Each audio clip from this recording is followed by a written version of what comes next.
ছবির এই গাছটির নাম হলো ভুঁইঅকড়া। এর ফুলগুলো লক্ষ্য করেছেন? ঠিক যেন নোজপিন।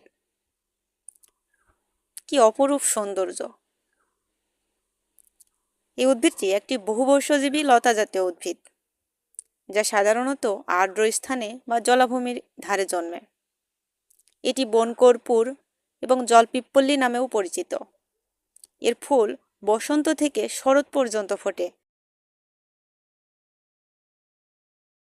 যা বিভিন্ন প্রজাপতি ও পরাগবাহী পতঙ্গকে আকর্ষণ করে।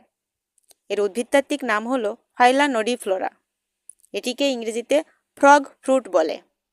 এটি আয়ুর্বেদিক এবং লোকচিকিৎসায় ব্যবহৃত অত্যন্ত গুরুত্বপূর্ণ একটি ভেষজ উদ্ভিদ। এটি মাথার খুশকি দূর করতে সাহায্য করে। এছাড়াও এটি হজম ও পেটের সমস্যা, চর্মরোগ, ব্যথানাশক, শ্বাসকষ্ট, হাঁপানি, সর্দি, জ্বর এবং কাশি নিরাময়ে ও প্রস্রাবের সমস্যা দূর করতে সাহায্য করে। তবে যে কোনো ভেষজ ঔষধ ব্যবহারের আগে এর সঠিক মাত্রা এবং ব্যবহারের নিয়ম সম্পর্কে কোনো বিশেষজ্ঞ বা চিকিৎসকের পরামর্শ নেওয়া জরুরি।